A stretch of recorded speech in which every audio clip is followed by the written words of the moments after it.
questions? Any redirect? No, thank you, Judge. May this witness be excused. She may. Thank you very much. Do you solemnly swear or affirm that the testimony you're about to give in this matter before the court shall be the truth, the whole truth, and nothing but the truth, so help you God? I do. Ma'am.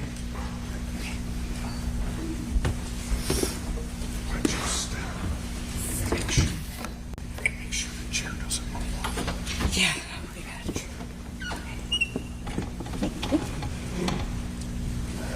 Would you state your name and spell your last name, please? Yes. My name is Tabitha Faust, F-A-U-S-T. Thank you. Thank you, Judge. Good morning, Ms. Faust. Good morning. Ms. Faust, where are you employed? Currently, I am a forensic scientist with the Michigan State Police Crime Lab in Lansing, Michigan. How long have you been in that role? I've been a scientist since December of 2021. And how long have you worked at the Michigan State Police Crime Lab overall? Overall, it's been since May of 2018. I started as a forensic technician and then was promoted to scientist in 2021. Prior to your employment with the lab in 2018, did you have any previous employment in your field? It was related. I worked for the DEQ in the water lab, so it was a laboratory, but it wasn't a forensics lab. Okay. Ms. Faust, is the Michigan State Police Crime Laboratory an accredited lab? Yes, we are. What does an accredited lab mean? So having an accreditation means that an outside agency comes in and they basically do different audits and they make sure that we are following our policies and procedures like we say we are, and that they meet the standards of the scientific community. And who performs the lab's accreditation? So we are accredited by an association called ANAB. What does that stand for? So the A is actually another acronym, that's ANSI, National Accreditation Board, and ANSI is the American National Standards Institute. And were you so employed on April 22nd of 2024? Yes, I was. And was the lab's accreditation current at that time? Yes. Ms. Faust, what education did you have to obtain to hold your current position? So I have a bachelor's in biochemistry from Eastern Michigan University. Beyond your bachelor's degree, did you have to receive any training to hold your position? Yes, the Michigan State Police Toxicology Unit does a module-based training. So what that is if you want to get certified in alcohol analysis, you have to complete the alcohol analysis module. And that entails watching a competent scientist do the analysis, practicing doing repeats. And so what we would do is we would reanalyze samples that were already analyzed to make sure the results matched. And for alcohols, it's about 200 repeats. And then we have to pass an oral, an actual a competency test, like the actual analysis, and then we have to do a written competency test. And about how long does that take? It depends on the scientist and the workload, and like for me, I was also still doing some of my technician duties. So I think for my scientist training, it took a couple months. Okay. And all those tests, the competency tests, the practical, the oral, the written, you were able to pass all those? Yes. Do you continue to receive training to hold your position?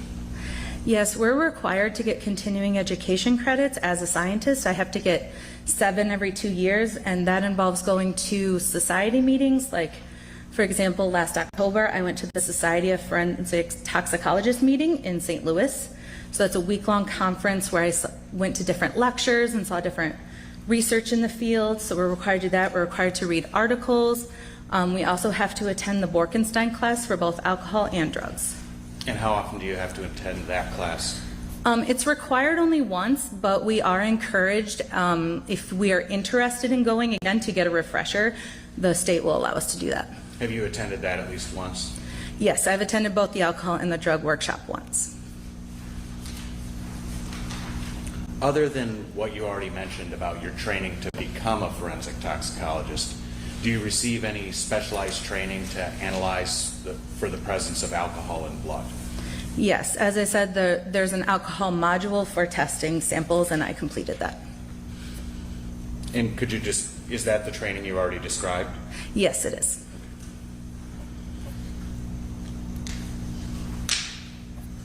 And outside of what you've already described, do you have any requirement to maintain your current position, to attend continuing education? Yes, as I said, we're required to do the continuing education, but we are also required to do proficiency tests every year. And what that is that is an outside agency will send us a sample of blood with a known alcohol, but we don't know what the result is. And so we test it, report it to the outside agency, and then they let us know if we are correct with our results. And that's once a year you have to do that? It's once a year we have to do some form of proficiency test. Because like I'm certified in multiple analyses, so I don't have to do every analysis every year. It's every 5 years for every analysis I'm competent in. Since you brought it up, what analysis are you competent in? So I am competent in alcohol analysis, THC, our low dose or LC drugs of abuse panel, and our gabapentin panel, and our preliminary drug screen. Prior to the date in question here, had you ever tested a blood sample for alcohol? Yes. About how many times prior to April 22nd, 2024? I stopped counting after about 12,000. Have you ever testified before, Ms. Faust? Yes, I have. Have you ever been qualified as an expert in forensic toxicology in the state of Michigan? Yes, I have. How many times, if you know? I've been qualified as an expert 22 times. Okay. Is that all the times you've testified? No, I've testified a total of 38 times in court.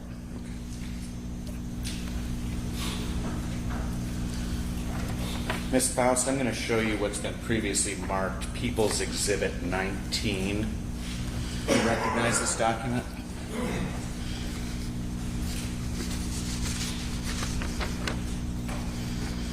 Yes, this is my curriculum vitae or CV. Is this a fair and accurate representation of your qualifications as a forensic toxicologist? Yes, it is. And you prepared this? Yes. And you submitted it to the Monroe County Prosecutor's Office at our request? Yes, I did. Judge, move to admit Ms. Faust's CV as People's 19. No, Judge. Plaintiff's 19 is admitted. People's 19, I'm sorry. Judge, at this time, I'd move to qualify Ms. Faust as an expert in forensic toxicology. Mr. Clemens? I'm sorry, Judge. My He moved for the admission of her as an expert in forensic. Yes. All right. Court determines that this witness is in fact an expert in forensic toxicology. Thank you, Judge. Ms. Faust, turning your attention to April 22nd, 2024. Did you receive a blood specimen that brought you here to testify in this case? Yes, I did. Do you know how that specimen was delivered? Specifically to me, it was hand-delivered by our forensic technician, Kathy Hutner. Is that typical of a blood specimen to be delivered to you by a technician? It is a little atypical. Most of the time it goes into storage before being analyzed for alcohol, but this case had a rush on it, and so it was hand-delivered to me so I could prepare it for alcohol analysis right away.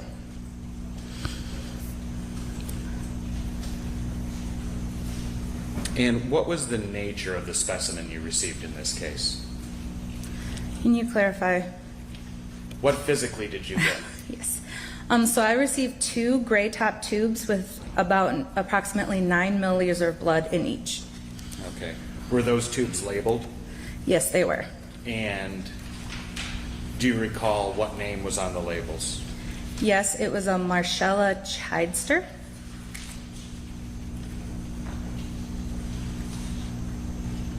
And did that match all the intake documentation with the tubes?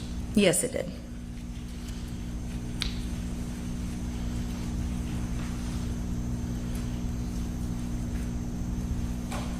So after you received the sample from the technician, You ascertained that it was properly labeled and documented. Yes, as part of our alcohol analysis, we will check all the evidence in a case that we receive against with the information in our system. That way we make sure it's accurate and we're testing the correct samples. Once you did all that, what did you do in this case? So in this case, after the tube check, I prepared the sample for alcohol analysis. And so to prepare a sample for analysis for alcohol, we take a small bit of blood out of the tube, about 50 microliters. We then mix it with an internal standard. We do this 2 separate times. So I will take 2 bits of blood out of the tube and put it into 2 separate vials. Those are then run on 2 different instruments. So we actually analyze all the blood samples 2 different times.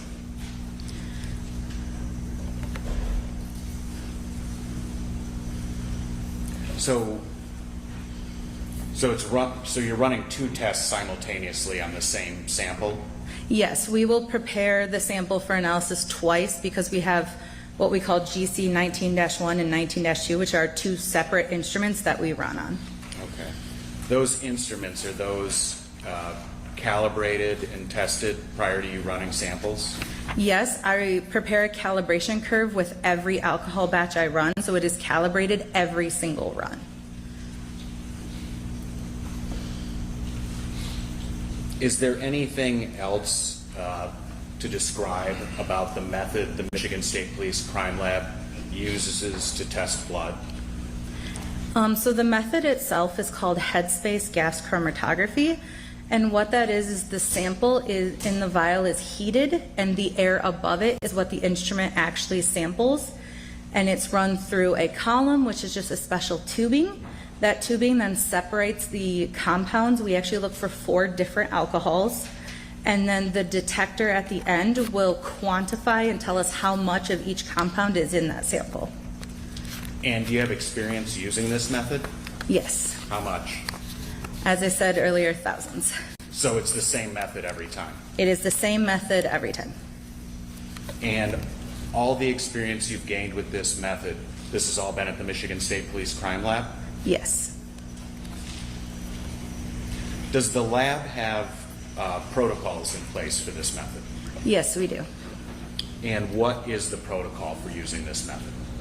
So the protocol is named determination of ethyl alcohol in samples, and that protocol is used to try to standardize as much as possible how all the alcohol analysis that is done by the Michigan State Police is done the same general way every time.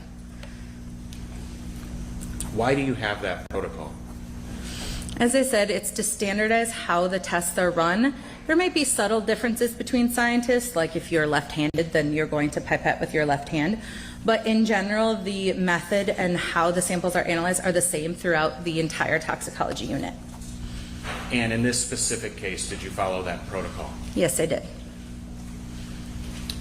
As best you can in layman's terms, can you describe further the method and modality you use to analyze the blood? So as I said earlier, it's headspace gas chromatography. So the vial is heated, the air above it is sampled. Our instruments actually have 2 separate columns, and so this is done in each instrument twice, and that gives us 2 results per instrument. So we do get a total of 4 results. We analyze for not only ethanol, we also include acetone, isopropanol, and I am blanking on the last one. Another type of alcohol? Methanol. That's what it Methanol. is. And you performed that analysis on the sample in this case? Yes, I did. Do you know when you performed it? So I don't know exactly when I prepared the sample because the system that I use is I sit down and I prepare all of the quality control samples and the casework samples. So it's a total of 89, give or take, depending on if there's extra or repeats. And I will prepare those all at the same time, and then I will place them on the instrument and then run the instrument. So I don't know exactly when I would have pipetted it. I do know when the sample was run through the instrument because the instrument will track that. and that was at 21:19. For those of us not familiar with military time, I'm not very familiar with it either. I think that's 9:19, I think. 9:19 p.m. Yes. You folks work that late? No, so our instrument, the runtime for a standard alcohol batch is a little over 7 hours. And so because it takes us time to prepare the samples and then run them on the instrument, most of the time what we do is we'll start the instrument, it will run overnight, and we will go back the next day, collect the data, process the data, and then write our reports. Okay. And that's what happened in this case? Yes. So you can't say for sure when you actually prepared the sample and put it in the machine that tests it? No, because as I said, I prepare them all. I will just sit in front of our fume hood where we do all our sample prep, and I will just pipette one at a time and just keep going through the 70 until I'm done. So I don't keep track of what time I prepare each sample. So what are the steps in preparing a sample? So we use what's called a pipetter diluter to prepare the sample. And what that does, the best visualization is it kind of looks like a coffee stirrer straw. So it's a thin straw, and we use that to draw up the amount of blood we need from each tube. And then as it dispenses into the vial for the instrument, it also dispenses not only the blood, but the internal standard that we use. And you use a separate straw for each sample? We don't, I rinse it in between, and I also wipe it off with a specialized cloth that is designed for blood. So that way it's clean in between each sample. So you described it as a straw, but this is a instrument made out of something other than plastic? Yes, the whole instrument there's metal, it's got like a handle on it with a button, and that's how I draw up and dispense the sample. But it's just the easier to visualize, that's what I use. Okay. Are there procedures in place at the lab to verify the accuracy of your analysis? Yes, we have a lot of quality control.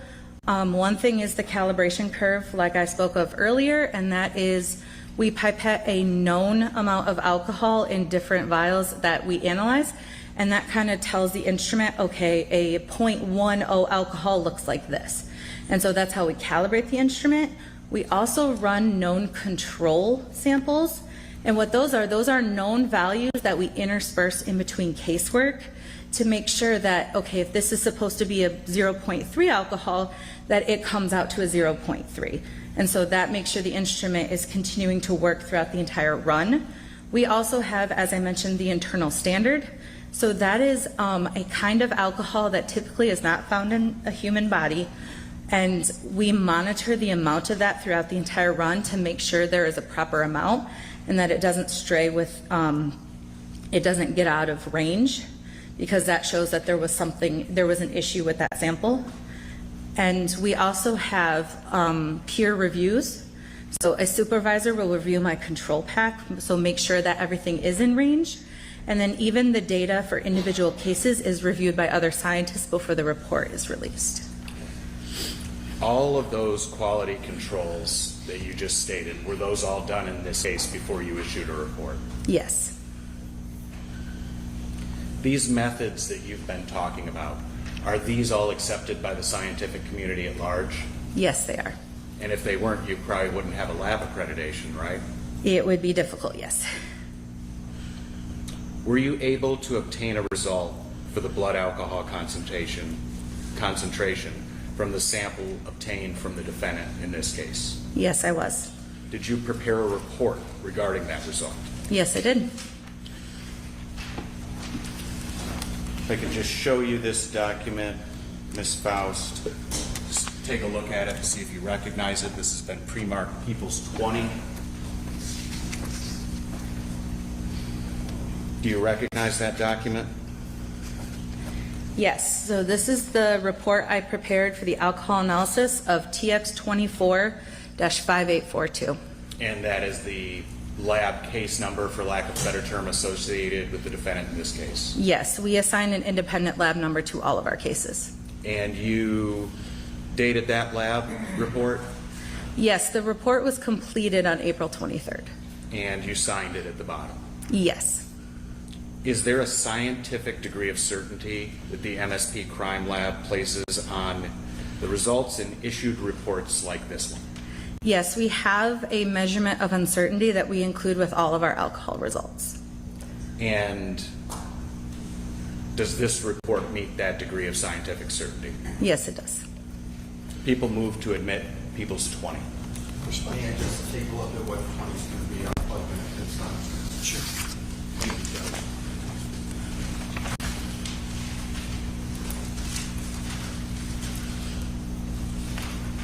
No objection, Your Honor, that's a report that you. People's 20 is admitted. And Ms. Faust, I'll hand that back to you.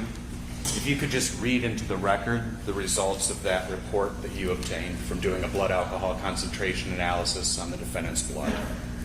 So my result was 0.180 grams of alcohol per 100 milliliters of blood.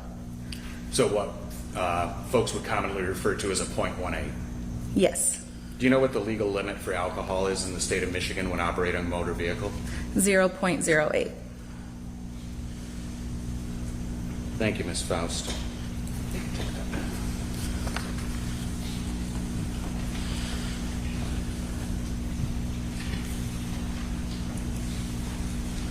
Ms. Faust, are you familiar with the term elimination rate as it pertains to alcohol in a person's body? Yes, I am. And just explain to the jury, if you could, what is that? So the elimination rate is the rate in which your body can get rid of alcohol, because ethanol is something that the body doesn't actually like, so it tries to get rid of it, and there is average elimination rates for both males and females. And what? May we have a sidebar, please? Sure.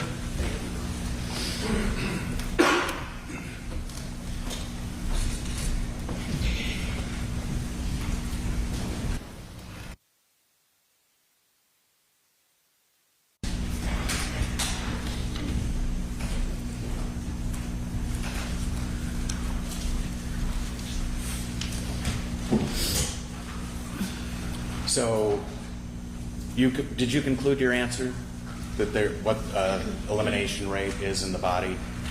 There's a little more I would like to add. Sure. So the elimination rate is per an average person, but there's a lot of factors that go into it that can change it. Like if the person had eaten, the person's height, weight, things of that nature will affect the rate per an individual.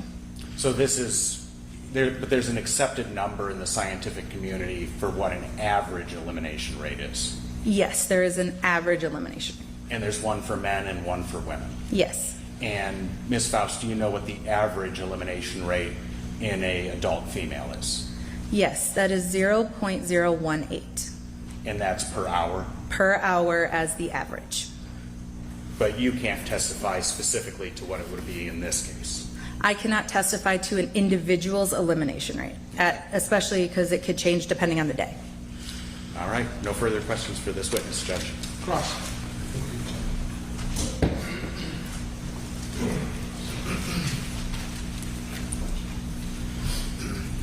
Excuse me, I'm going to do one big cough. Excuse me. My name is Bill Colobus, and I represent the defendant, Marshella Chidester, that you've been talking about, or the results. Okay? Okay. And you've been speaking up wonderfully. If you could just keep that up for all of us and the recorder. Okay? Okay. All right, thank you.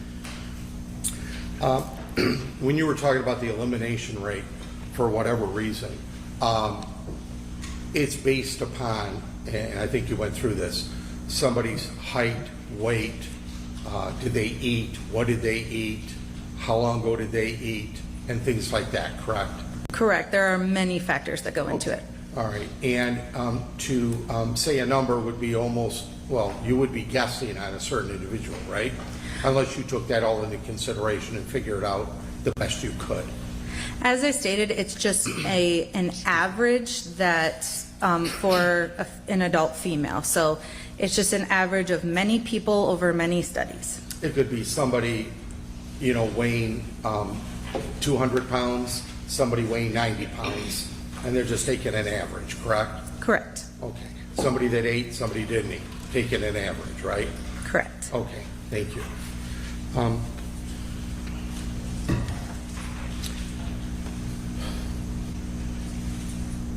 When you did this testing, and you have these, are they called columns? When you do the testing, are they columns that it just measures different gases and the level of the gases, and then you can come up with, you know, whatever the 90 tests or 30 tests are that come back? So the columns in the instrument that's what the sample goes through, and that separates out the volatile compounds, so then we can individually quantify all 4 that we're looking for. Okay, and I've seen some records, and that's, you know, sometimes a little bit of knowledge is bad rather than a lot of knowledge. When you put this sample in, such as in this case, do you heat it up or no? So the instrument will automatically do that. The auto sampler takes the vial into the instrument. It's then put in a heater shaker that agitates it and heats it up. And then the instrument takes the air sample above the blood, and that's what gets analyzed. Okay. I didn't do well in science or chemistry in school. That's why I'm doing what I'm doing today. So just be patient with me.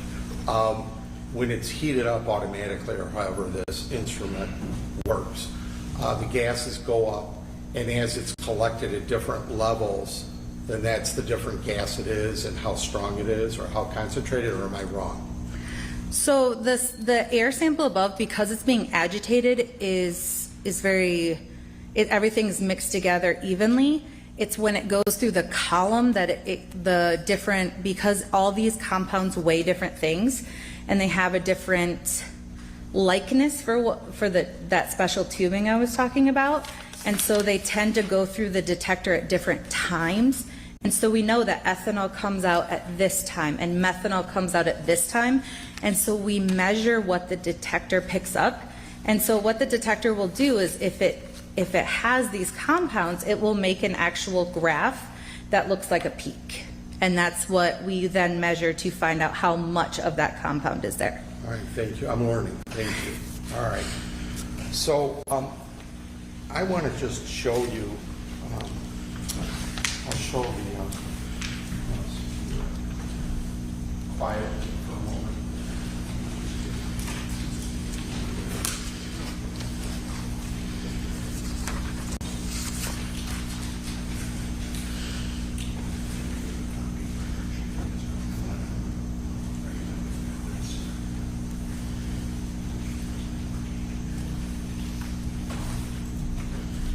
Ma'am, yeah, may I approach the witness, Your Honor? Thank you. I was given this, prosecutor has a copy. Please disregard where I wrote state police in yellow highlighted. That's just, I did it for myself.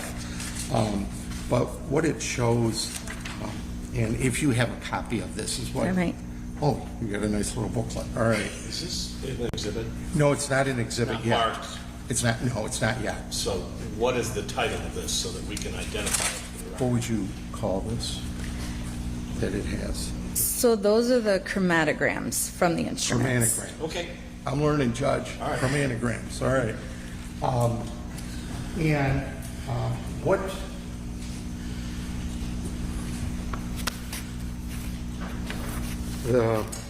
Could you go to that section of your file, Just the chromatograms, please? yes. Now, the chromatograms, could you please explain to the jury, the court, what that means, that word? So the chromatogram is just a fancy word for the picture of the peaks that the instrument has found. So you can actually see the physical peak where the compounds are. So when you say piece, that piece goes into a graph automatically? The peak, yes. Okay. Excuse me. And is that part of the report that automatically is emitted and on a computer or whatever, and you can print that out? Yeah, so these are produced by our instruments, and it is what we use to then write our reports. And if you could please, I don't know what page, it says 1 of 2 and then it says this. Yes. Do you mind going to that, please? Yes. I'm at this page right here.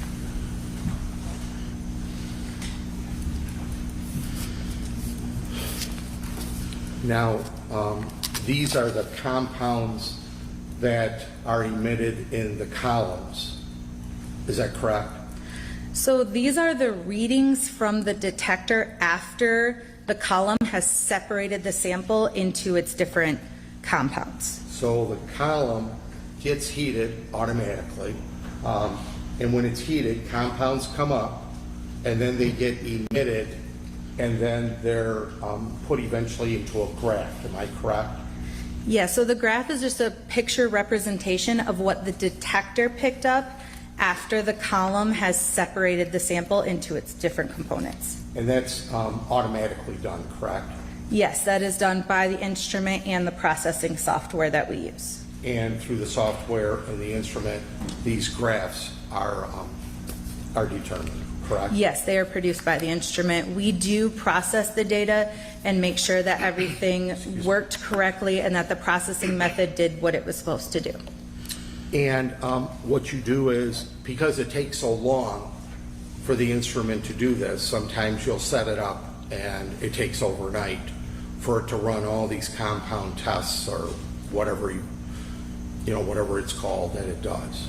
Yes, it takes time to run each sample, and as I said, we have about 89 plus or minus samples per run. And I might have not caught that. How many different compounds are typically tested? Let's say how many different compounds in this test of Ms. Chidester was emitted or in a graft or? Are you asking how many compounds were found in this specific sample, or how many do we look for? In this, how many do you look for? So we look for a total of 4 different alcohols. 4 different alcohols? Yes, so an alcohol is just a type of compound in chemistry. So ethanol is your typical beverage alcohol. Methanol, acetone, as some people know, as nail polish remover. And then isopropanol, you use to disinfect like a cut. And are there other things that you're checking for in addition to those 4 types?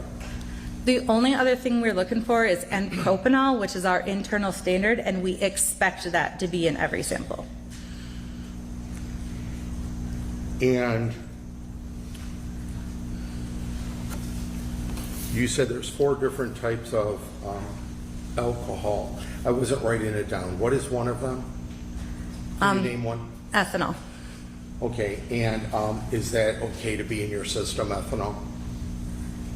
I mean, that could be debatable depending on some people, but that is the beverage alcohol is ethanol. Okay, and what's the next one with methanol?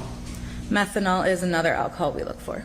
And is that okay for your system, or is that poisonous, or how is that? Methanol is usually not okay for your system. It can cause blindness. I only know of there's very few cases where we actually see that. And N-propanol.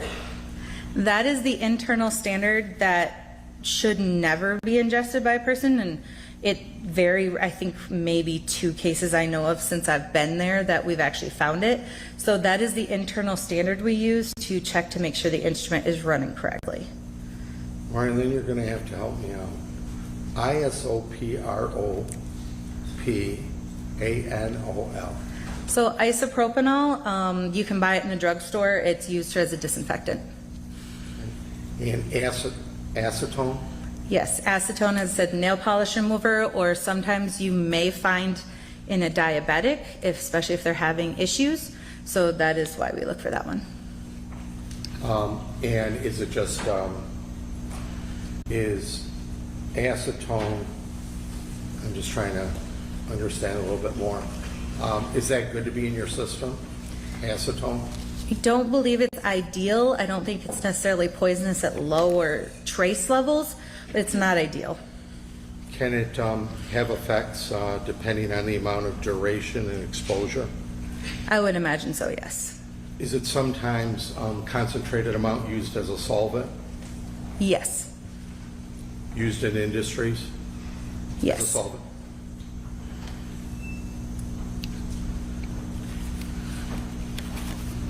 What level of acetone are you showing in your records that Ms. Chidester had from the 2-pound gas being emitted?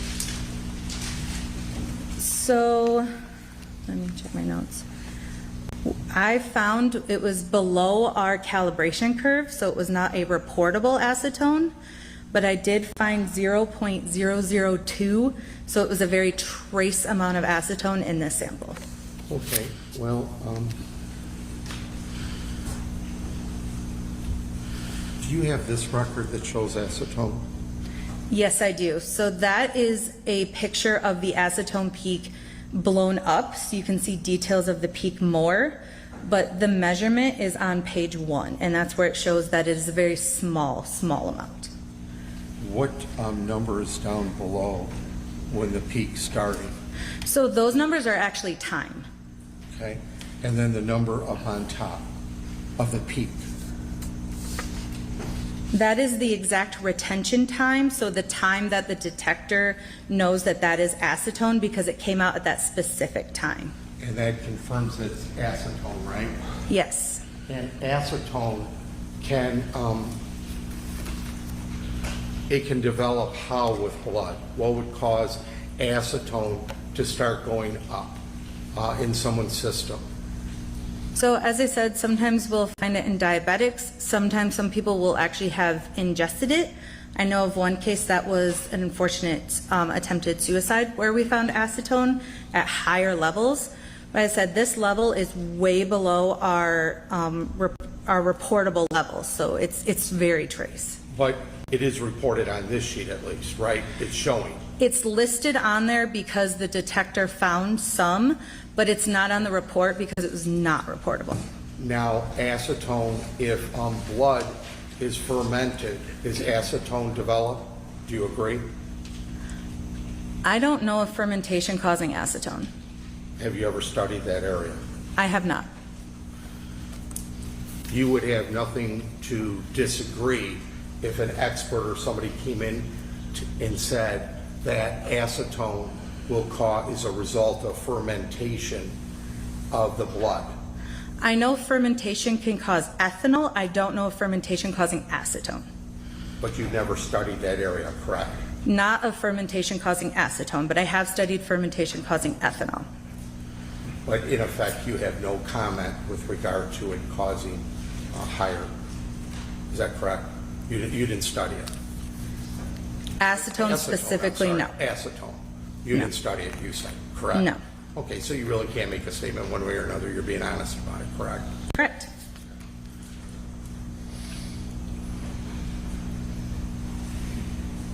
Now, when you go back to look at that page, please, that I had shown you in your records,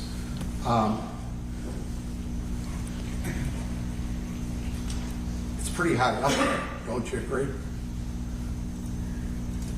And I'm looking at this page, the acetone. Does it look pretty high up there? So it appears high up because that peak is being zoomed in on, so that way we can properly make sure that it is integrated correctly and that, so those peaks themselves are blown up, but if you look at the big peak on the big picture on page 1, you will see that it's actually a very small peak, even spike, to where you can barely see it compared to the other peaks in the sample. And then when I look at methanol, which is next to it, there's nothing in there, right? It's not dark. Correct. Okay. And then if I look at this go ahead. Isopropanol. Thank you. You can tell that's how much I deal with that. That's good. You're not showing anything there. No dark peak at all, right? Correct. But acetone, you're showing it's there. I mean, you may be, stating, well, it wasn't a lot or whatever, but you're showing it's there, correct? Well, it's actually only there 3 of the 4 results as well, but in that it looks, because these are blown up peaks that were integrated in the sample. I got it down. But you're showing it's there, correct? Correct. Okay. And it's showing, you said 3 out of 4, 3 out of the 4 results, yes. and that's a majority, right? Yes, but as I said, it's trace. And having concentrated amounts in your system, you can die from it, correct? Yes. Because it can be concentrated amounts in industrial solvent, correct? Yes, but it would have to be a lot higher than these values. I understand. And then you said that, what about this nail polish remover, rubbing alcohol? Not you said, I'm going to ask you. Acetone is found in nail polish remover. Would you agree with that? Yes. Would you agree that it's found in rubbing alcohol? No, that is isopropanol mostly. You're sure that it's not acetone? I'm pretty sure because acetone would be very painful if put on a cut. So I do not believe it's included in the store. It says like 98% isopropanol. And I don't have any other questions. Thank you. Redirect. Briefly. Oh, you know what? One real quick question, and I apologize to the court. Your testing is only as good as the subject matter that's delivered to you, correct? Correct. Okay, thank you. Now I don't have any other questions. Redirect. Thank you.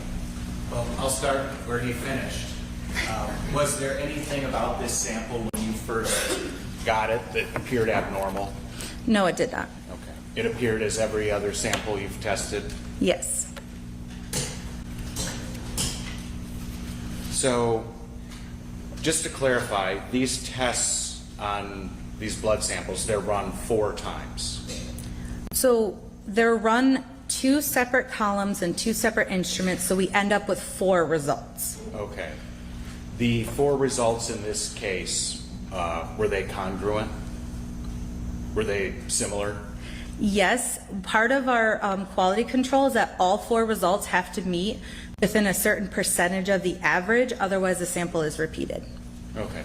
And so they were within that certain percentage in this case and it didn't have to be repeated? Yes. Mr. Clovis spent a lot of time on acetone. Is there a way that acetone can affect the ethanol reading? No, because our instruments are very specific with the alcohols, and so the column's job is to separate those compounds out so that the ethanol reading is ethanol, the acetone reading is acetone. You might have to correct me, but I think you testified that the test showed 0.0002. Yes. Is that correct? For acetone. Yes. So you don't say of what though. So because usually it's like nanograms per milliliter or something like that. So what does 0.0002 what of what? So that's grams per deciliter, which is the same units as ethanol from when you're reading it from the instrument. So it is, so it'd be 0.002 grams of acetone per 100 milliliters of blood. Okay. What would it have to be for you to report it? We don't start reporting acetone until 0.01.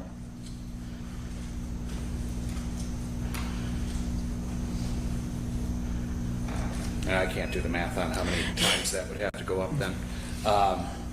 No further questions, Ms. Faust. Thank you. Recross. Thank you, Judge. Now, you said you don't start reporting it until 0.01. Is that correct? Correct. And that's what you follow. What you do in your lab is 0.01. That's what you follow, right? That is where our calibration curve starts. So anything below that, we cannot guarantee the accuracy of the number because we don't look that low. All right. And then if blood is not preserved properly and it ferments, does that cause an accurate or not an accurate test result for you when you're testing? It is outside the scope of redirect. Thank you, Your Honor. I have nothing. All right, may this witness be excused. Not from the people. We'd like her to remain as a potential rebuttal expert. Okay, all right.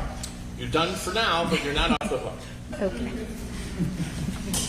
Next witness. Judge, people call Samantha Beecham from the Michigan State Police Crime Line.